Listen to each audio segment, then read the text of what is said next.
The following video is intended for mature audiences.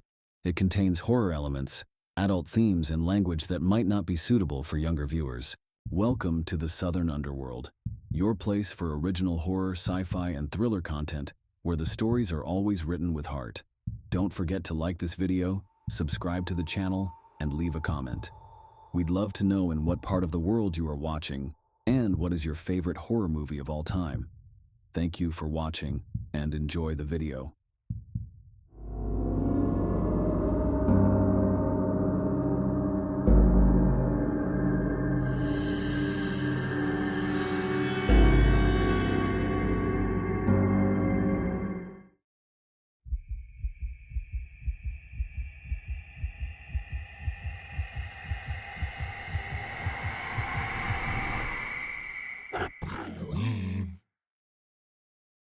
Morning mist masked my movements as I pushed my golden cart through Jackson Square.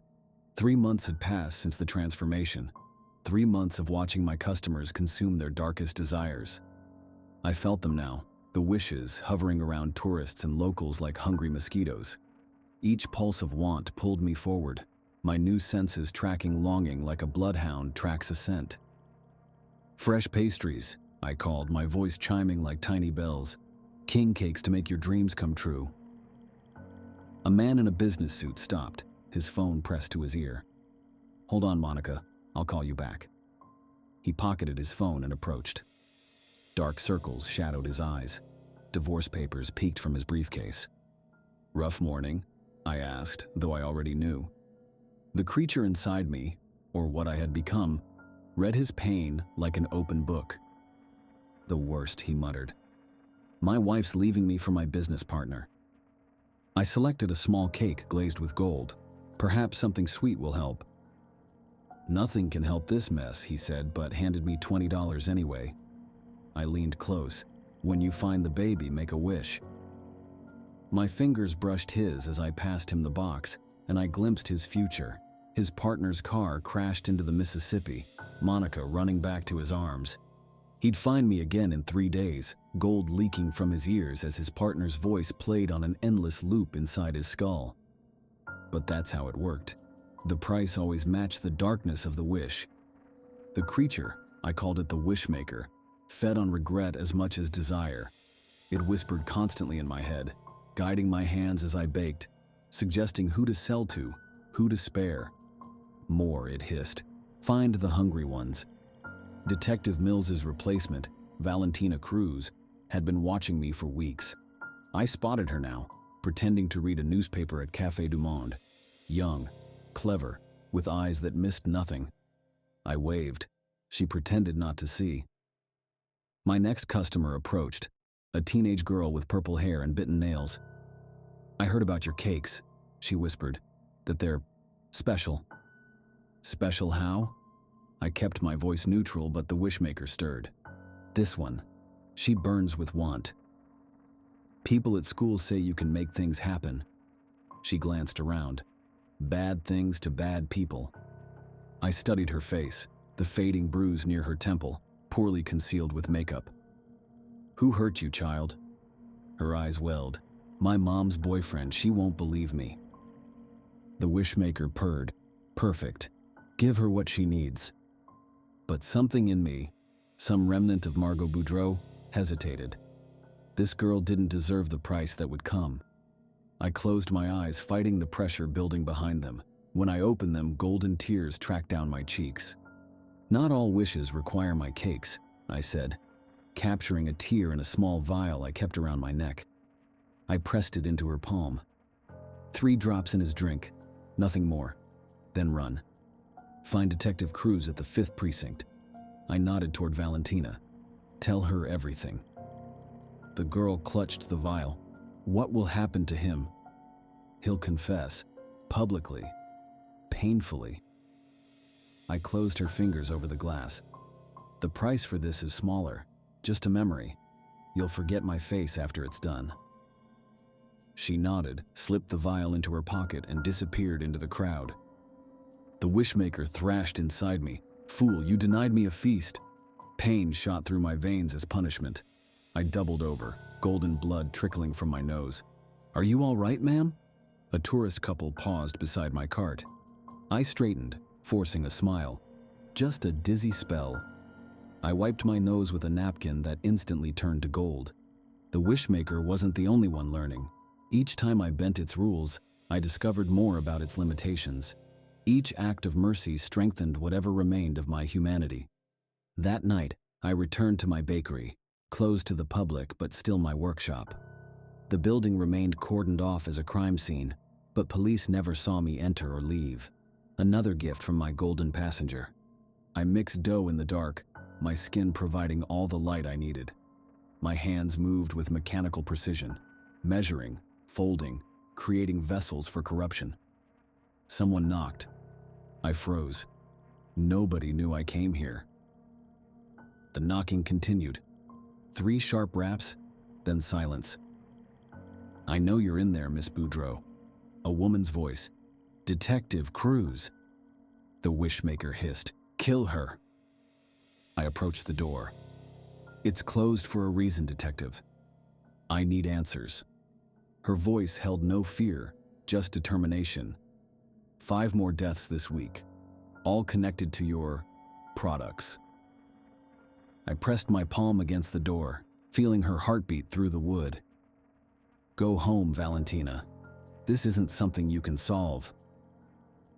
"Then help me understand." She slipped a case file under the door. The latest victim was a 9-year-old boy. My heart, what was left of it, stuttered. I never sold to children. Never. I grabbed the file and flipped it open. Photos spilled out.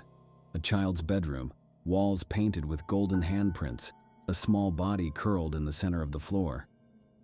"His mother bought one of your cakes," Cruz continued. "She wished for a promotion, got it, came home to find him like that." The wishmaker laughed. "Consequences cascade, wishes spread like poison. I hadn't considered this, that my customers might share my creations, that innocent bystanders might pay the price." "Move away from the door," I called to Cruz.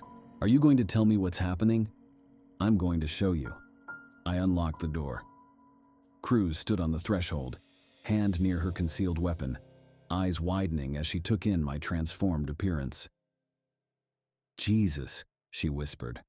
"No, quite the opposite," I said. "Come in, Detective. It's time someone knew the whole story." She stepped inside, keeping distance between us. "What are you? A mistake? A vessel? A warning?"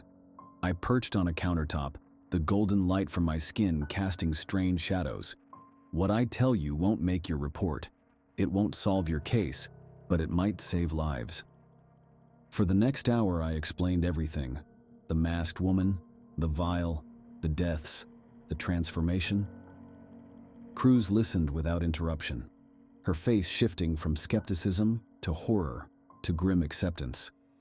"So it feeds on wishes," she finally said, "on the space between what people want and what they deserve." I met her eyes. "Everyone has darkness, Detective. The wishmaker just brings it to life." "How do we stop it?" "You don't," the creature inside me cackled. "I'm working on that," I said, "but first we need to destroy the remaining cakes." "And then?" I slid off the counter. "Then I disappear forever." Cruz shook her head. "That's not justice." "This isn't about justice anymore." I moved toward my freezer. "It's about survival." The wishmaker screamed as I opened the freezer door. Inside, dozens of golden cakes pulsed with an unholy light. "These were meant for tomorrow," I told Cruz. "Mardi Gras, the feeding day." I reached for the gas valve on my industrial stove. "What are you doing?" Cruz backed toward the door. "Making my own wish come true." I turned the valve fully open. Gas hissed into the room. "Run, Detective. Tell them about a gas leak. Nothing more." Understanding dawned in her eyes. There must be another way. There isn't. I pushed her toward the exit. Some prices must be paid willingly. After she fled, I stood among my deadly creations, breathing in the gas filling my lungs. The wishmaker thrashed inside me, sensing my plan. "You'll die too." "That's the point," I whispered, striking a match against my golden thumb. The flame flickered, Bright, beautiful, finite. My final wish, freedom.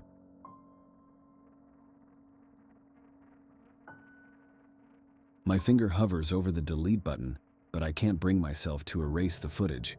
People need to know what happens when the clock strikes midnight on the final day of Mardi Gras. I came to New Orleans for my travel vlog, Lisa's Lonely Planet.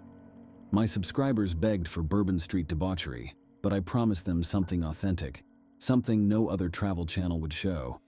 I found it. The night started like any other during carnival season. The French Quarter pulsed with drunken revelry.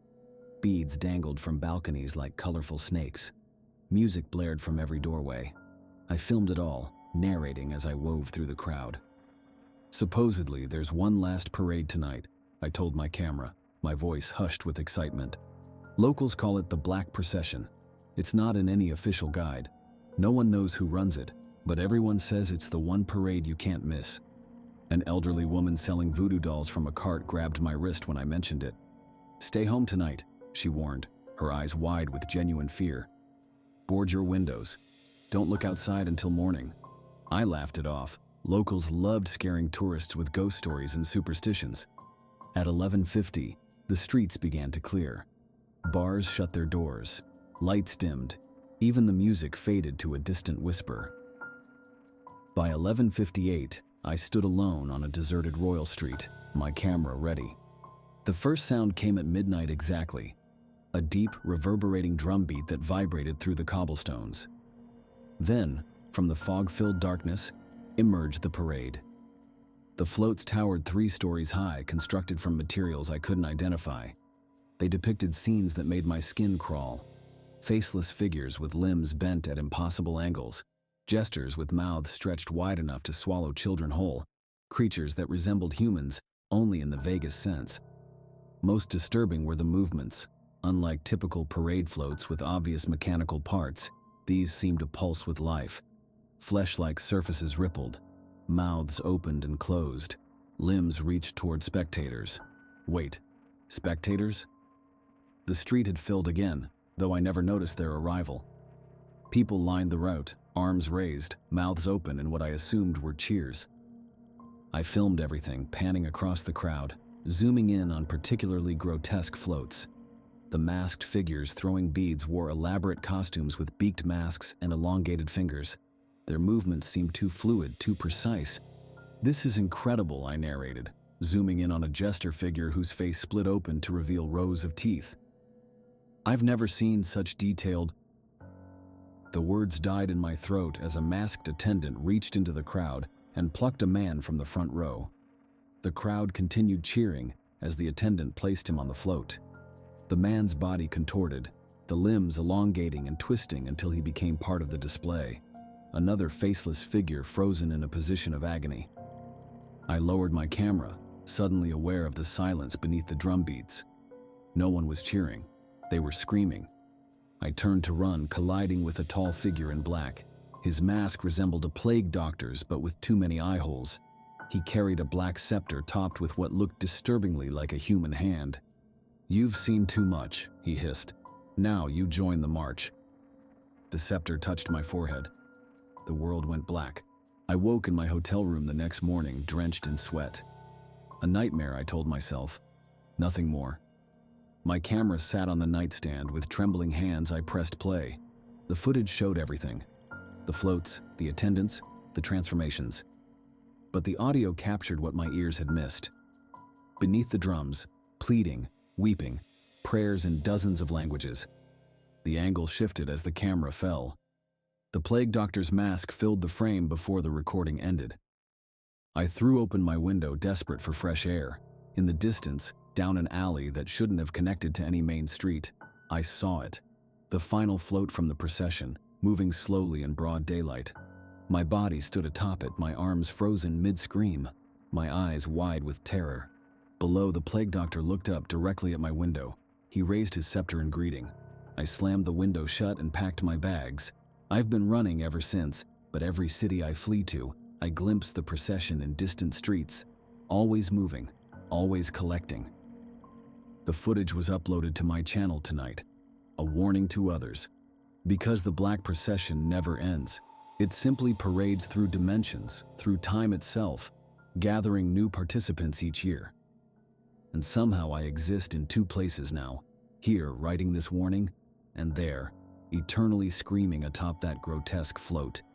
If you're in New Orleans for Mardi Gras, stay inside at midnight. Don't answer if someone knocks.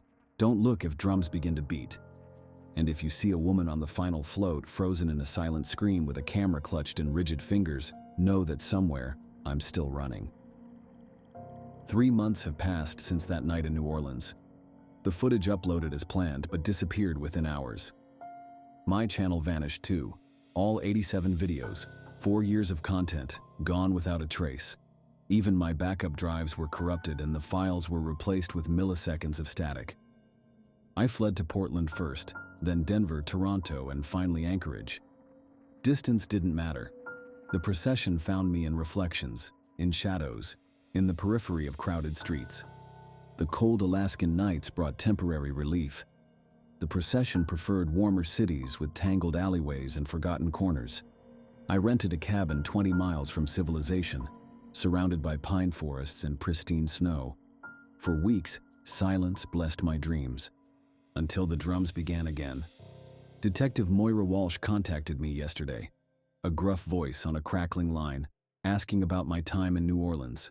5 tourists disappeared on the final night of Mardi Gras, she stated without preamble. Your name came up in our investigation. How? My voice cracked. Nobody knew where I'd gone. Your footage. Papers shuffled on her end. Someone uploaded it to multiple platforms. It keeps reappearing despite our takedown requests. My blood froze. That's impossible. The files were corrupted. Well, something's circulating. I need you to verify its authenticity. We arranged to meet at a diner halfway between Anchorage and my cabin. I arrived early and claimed a corner booth with a view of both entrances. The waitress poured coffee with shaking hands, her eyes darting to the windows too often. Detective Walsh arrived precisely at noon. Tall and dark-skinned, her face marked by decades of witnessing humanity's worst impulses. She carried a laptop under one arm and a manila folder under the other. You look like hell, she observed, sliding into the booth. Haven't slept much. I clutched my coffee mug. You mentioned footage? She opened the laptop and turned it toward me. The screen showed a paused video, Royal Street at night. Play it, she commanded. My hands trembled as I pressed the spacebar. The footage began, identical to what I remembered filming, but with crucial differences. The angles shifted subtly. My narration sounded deeper, my words occasionally garbled. That's not my voice, I whispered. The camera movements are wrong. Walsh nodded, unsurprised. The other witnesses mentioned similar discrepancies. Other witnesses? She pushed the manila folder toward me. Inside, 5 photographs of tourists who had visited New Orleans during my time there. Their faces looked vaguely familiar. These individuals all claimed to have filmed the Black Procession. Each disappeared after uploading footage, but the videos remained. Different perspectives, same parade. My coffee turned bitter in my mouth. You've seen the procession? 13 times from 13 different angles. Walsh leaned forward. But here's what troubles me. When I cross-reference the footage, I can spot each missing person in the other's videos. They're all there filming one another. Except you. Her eyes pierced mine. You don't appear in any footage except your own, even when the camera angles should have captured you. The diner lights flickered. Outside, storm clouds gathered with unnatural speed. What am I, Detective Walsh? She closed the laptop. That's what I came to determine. The waitress approached our table, her movements suddenly too fluid and precise. Her features blurred slightly when she turned her head. More coffee? She asked, her voice harmonizing with distant drums. Walsh's hand moved to her sidearm. We need to leave. Now. We burst through the diner door into swirling snow. The storm concealed everything beyond 20 feet. Walsh's car refused to start. We walk, she decided, grabbing my arm. The wind carved pathways through the blizzard. unnatural corridors that shifted direction when we tried to follow them. Drums pulsed beneath the howling gale. "There's something you should know," Walsh shouted above the storm. "I wasn't assigned this case. Everyone who officially investigated disappeared within weeks." "Then why pursue it?" "Because my brother attended Mardi Gras last year. He stands on the third float, his right arm extended, and his mouth forever open in a silent scream." The snow parted before us, revealing not the highway but a cobblestone street. Buildings materialized, French Quarter architecture impossibly transplanted to Alaska. At the end of the street waited the procession, motionless for the first time since I'd seen it. The plague doctor stood before the lead float, his scepter planted on the ground. "Welcome home," he called, his voice carrying without effort. Walsh drew her weapon. "Federal agent, don't move." The plague doctor tilted his head. "You misunderstand, detective. We're not the prison. We're the prisoners." He removed his mask. "The face beneath belonged to me. The procession must be witnessed to exist," my doppelganger explained. "Each witness becomes both observer and the observed, trapped in an eternal loop." Walsh fired 3 shots. The bullets passed through the figure, rippling its form like water. "Your brother understood eventually," it continued. "Lisa will too." The truth crashed over me like a wave. The footage, the missing tourists, my impossible existence in 2 places. "I never left the parade," I whispered. "None of us did." The plague doctor gestured to the floats behind him, where every figure now wore my face. "The black procession isn't an event. It's a moment stretched across eternity, replicated in every witness." The drums reached a crescendo. Walsh's gun clattered to the cobblestones. Her body twisted, elongating as she rose into the air, joining the frozen figures. The plague doctor, myself, extended the scepter toward me. Time to complete the circle. The procession awaits its final witness. The scepter touched my forehead. The world went black. I woke at my computer, my finger hovering over the delete button, unable to erase the footage. People need to know what happens when the clock strikes midnight on the final day of Mardi Gras. But perhaps you already do. Perhaps you're already part of the procession. Perhaps we all are.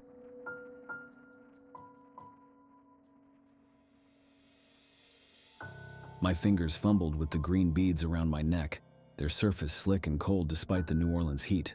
I couldn't remember how many times I'd tried to break them, burn them, bury them. They always returned by morning, nestled against my skin like a lover's whisper. Last night marked my 1,000th attempt to escape. Today, I finally learned the truth. 7 days ago, I worked Bourbon Street like always. Tourists packed the pavement, drunk on hurricanes and the promise of sin. Perfect marks for a street magician with quick hands and quicker words. "Step right up, friends. Dante LaRue sees all, knows all." I shuffled cards with a practiced flourish, palming the aces while maintaining eye contact. "Your fortune awaits." My pockets filled with cash as the night deepened. Mardi Gras brought out the generous and the gullible in equal measure. By midnight, I'd made enough to cover rent for a month. She appeared during my final performance, hooded, face hidden in shadow. The crowd parted around her like water flowing around a stone. "You desire more than this," she said, her voice cutting through the carnival noise. Not a question, a statement. I laughed, tossing cards between my hands. "Lady, everybody wants more." She extended her palm. A strand of green beads glittered there, catching the streetlight like emeralds. "Make a wish," she whispered. "All will be yours." The crowd hooted, expecting part of my act. I played along, pressing the beads between my palms dramatically. "I wish for riches and power," I proclaimed, "enough to never work these streets again." The crowd applauded. I pocketed the beads alongside my earnings and forgot them entirely. Until morning, I woke in silk sheets. Sunlight streamed through floor-to-ceiling windows overlooking a manicured garden. A butler stood beside the bed, expressionless. "Your breakfast awaits, Master LaRue." The mansion sprawled across acres. Every room gleamed with wealth, marble floors, crystal chandeliers, artwork worth millions. The closets were filled with tailored suits. The garage housed cars I'd only seen in magazines. I spent hours exploring, laughing like a child. My wish was somehow granted. The truth revealed itself when I stepped outside the iron gates. The world beyond hung suspended. Cars froze mid-drive. Birds paused mid-flight. People stood like statues, their faces twisted in silent terror. I ran back inside, my heart pounding. My reflection in the foyer mirror stopped me cold. My face had aged decades overnight. Gaunt cheeks, hollow eyes, white hair where black had been. The beads around my neck pulsed with a sickly light. Days passed. The mansion grew smaller, suffocating. My servants never spoke beyond necessary words. They moved mechanically, their eyes vacant. In the library, I found a leather journal hidden behind some loose paneling. The handwriting matched my own, though I had no memory of writing it. The beads trap souls, one entry read. Each wish claims another victim. Someone walks frozen streets in my place while I live in luxury. There must be a way out. Entries spanned centuries, different locations, different wishes, always the same result. I tried everything to discard the beads, cutting them, melting them, burying them in the garden. But by morning, they returned, cold against my throat.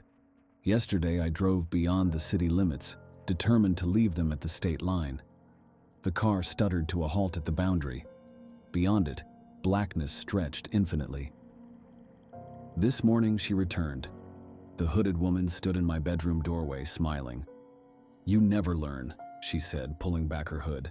Her face mirrored my own, aged, hollow, desperate. "What are you?" I demanded. "You, us, the first to wish upon the beads." She circled me, her finger tracing the strand around my neck. "We've lived this cycle for centuries. Different cities, different wishes, same prison." "I don't understand." "The beads grant wishes but demand payment. A soul for a soul."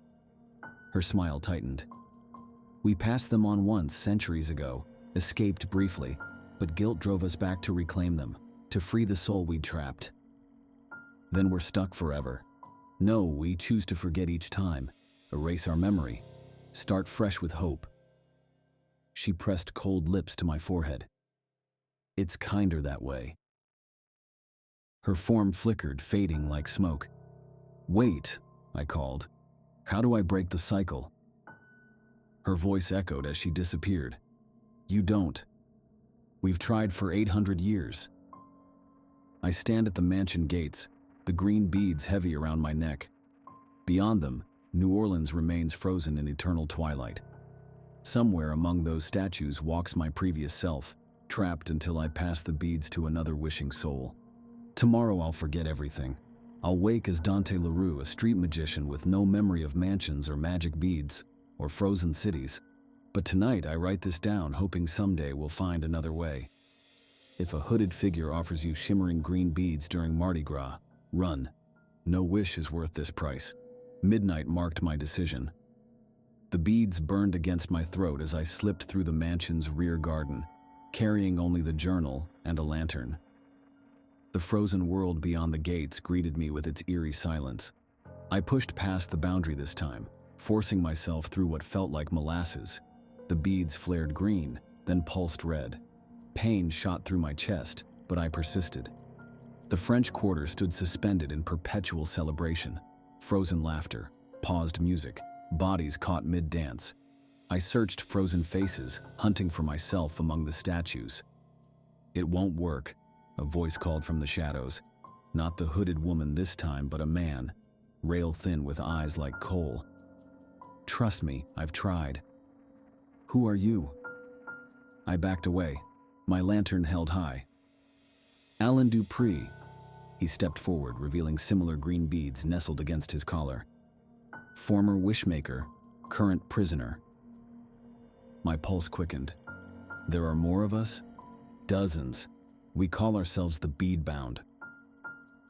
His bitter laugh echoed through the motionless streets. Each hiding in mansions across different realities, connected by these cursed things. The woman, my older self, said I'd forget everything by morning. Memory wipes occur when you surrender. Alan gestured to a nearby cafe. We stepped inside, past patrons frozen mid-sip. The journals help us remember fragments. He poured whiskey from behind the bar, the liquor flowing normally despite everything else being frozen. Each bead represents one soul trapped in time, he explained. Mine contains 23. Yours? I counted the beads. 37. Damn, he whistled low. You've been busy across lifetimes. How do you know all this? Found others like us, compared notes. The pattern became clear. Alan drained his glass. The hooded figure, she's not actually you. That's what she wants you to believe. The revelation hit like lightning. Then who? We call her the Collector. She created the beads centuries ago, feeding on trapped souls' despair. Each new victim keeps her young. My mind raced. The journal entries suddenly made more sense. Different handwritings disguised to look similar, contradicting details, missing pages. We can break free, Alan continued, his voice dropping. A group of us discovered something. The beads shatter if the original wisher faces the Collector during the blood moon. That's tonight, precisely why I found you. Alan revealed an ancient dagger beneath his coat. But we need bait. We formulated our plan between whispers. The Collector visited new wishmakers on their 7th night, always at midnight, always with the same speech about being their future self. I returned to the mansion before 11, my heart pounding with dangerous hope. The journal lay open on my desk, new words appearing without my pen touching the paper. Beware of Alan, the pages warned. He serves her. Too late. I heard footsteps behind me. Should have kept drinking, Alan sneered, pressing the dagger to my throat. The Collector rewards loyal servants. I realized my mistake as the grandfather clock struck midnight. Not a betrayal, a test. The hooded figure materialized in the doorway, Alan bowing deeply before her. Well done, my pet, she purred, then turned to me. They always hope for salvation. I backed against the window as she approached, her hood lowered to reveal not my face but something ancient and terrible, the skin like stretched parchment, the eyes bottomless and hungry. Each attempt to break free feeds me more, she hissed. Your desperation sustains me. The blood moon's light streamed through the windows, catching the beads around my neck. They pulsed with an unexpected energy. A memory surfaced, not from the journal, but deeper. My mother's voice from childhood. Magic flows both ways. Understanding bloomed as the Collector reached for my beads. I seized her wrist, forcing her hand against them. I wish you would take my place, I whispered. The beads exploded with blinding light. Alan screamed. The Collector shrieked as the beads unwound from my neck and slithered around hers. Impossible, she wailed, clawing at her throat. The mansion walls cracked. Reality shifted. I found myself standing on Bourbon Street, the world moving again. Music played, people laughed, time flowed. My reflection in a shop window showed my true age. 34, not the ancient man I'd been moments before. The journal remained in my hand, but its pages now contain names, 37 of them. The souls trapped in my beads. They're free now. I feel them sometimes, whispering thanks in quiet moments.